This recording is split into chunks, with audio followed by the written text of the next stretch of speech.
Indore police commissioner ने आज सभी बस ऑपरेटरों संचालकों की एक महत्वपूर्ण बैठक लेकर अपनी सख्ती भरे अंदाज में संचालकों को यात्रियों की सुरक्षा का ख्याल रखते हुए सुरक्षा के सारे मापदंड को पर्याप्त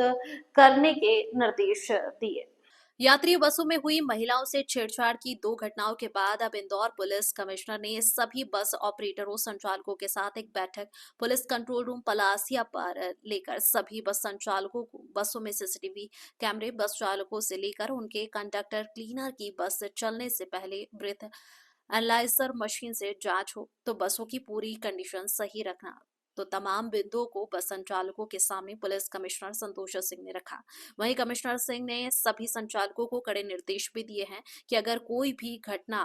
अब बस में किसी भी यात्री के साथ होती है तो सीधे बस संचालकों पर पुलिस एफआईआर दर्ज करेगी।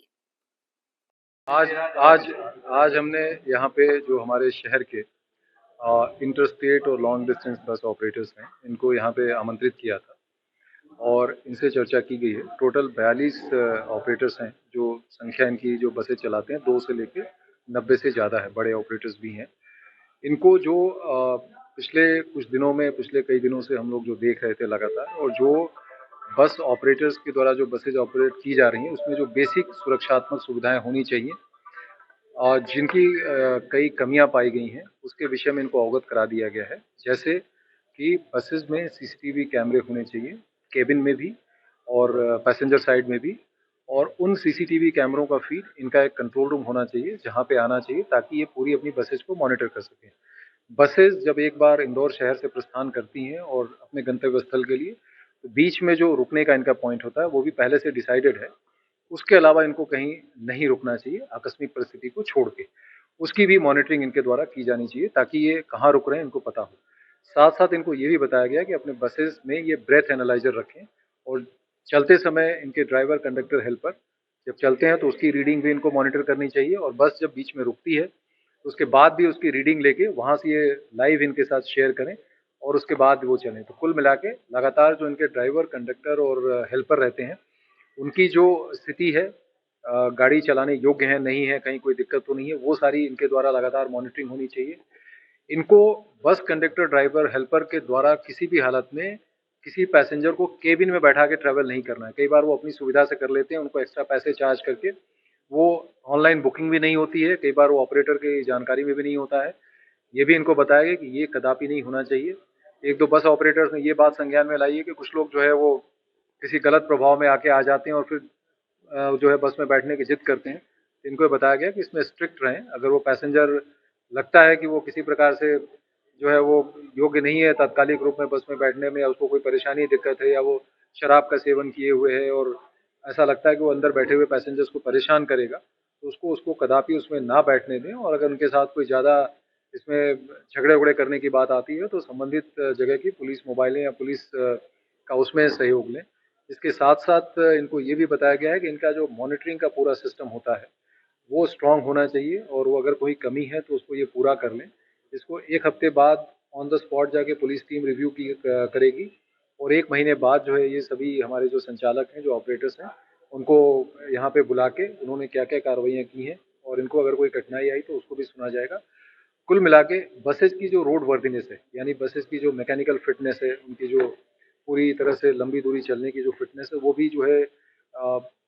कंडीशन अच्छी होनी चाहिए, चलने योग्य होनी चाहिए, ये भी इनको अवगत कराया गया है। साथ-साथ इनको ये भी बताया गया है कि शहर में जिस स्थान पे इनकी पार्किंग या जो भी नियत की गई है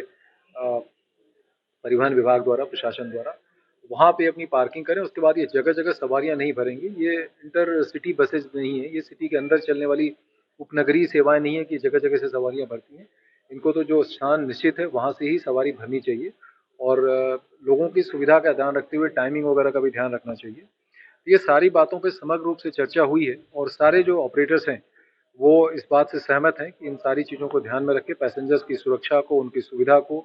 उनके हर प्रकार की सुविधाओं को दृष्टिगत रखते हुए वो कार्रवाई करेंगे। उनकी 1-2 बातों की जो क्वेरीज़ थी, उनका भी समाधान कर दिया गया है, और मुझे लगता है कि सारे बस ऑपरेटर्स इस कार्य में पूरी तरह से भागीदार बनेंगे, और जो सुरक्षा के संबंध में खामियाँ पिछले 1-2 संज्ञान में आई हैं, और जो हम लोगों का जो आकलन पिछले कई दिनों से चल रहा था, पुलिस की टीमें हमने लगा रखी थी कि ओवरऑल इसमें जो सुरक्षात्मक कमियां हैं उसको दूर कैसे किया जा सकता है, उसके संबंध में बात हुई है। साथ साथ इनको ये भी अवगत कराया गया है कि इतने प्रयासों के बाद भी और सारी चीजें इनके संज्ञान में ला देने के बाद भी अगर कोई कमी रहती है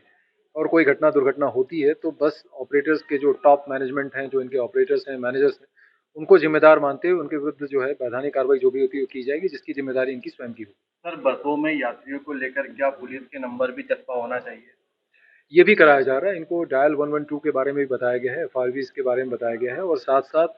जो पुलिस के हमारे अधिकारी हैं जो संबंधित जैसे डिफरेंट जोन्स में करती हैं तो वहाँ के सीनियर ऑफिसर्स जो हमारे डीसीपी साहिबान हैं उनके नंबर्स भी शेयर करा रहे हैं, ट्रैफिक के अधिकारियों के भी इनके साथ शेयर किया जा रहा है और इनको एक एसओपी भी बताई जा रही है जिसके अनुसार ये बेहतर तरीके से, सुरक्षित तरीके से उनका संचालन कर पाएंगे। और साथ साथ इनकी हर प्रकार से जो बसों के परिचालन में लोगों की सुविधा के लिए, यात्रियों की सुविधा के लिए जो भी ये व्यवस्थाएं करते हैं, जो हम लोगों से अपेक्षाएं हैं उसको भी हम पूरा कर रहे हैं, इनको उसमें गाइड भी कर रहे हैं ताकि बेहतर ये सिक्योरिटी सिस्टम अपना बना सकें। उसके पश्चात भी अगर इतनी सारी चीज़ों के डिस्कशन और उसके एसओपीज के बाद भी अगर कोई ये त्रुटि जानबूझ के करेगा और कहीं भी कोई यात्रियों की सुरक्षा को कोई भी खतरा उत्पन्न हुआ तो सीधे इनकी जिम्मेदारी इसमें नियत की जाएगी।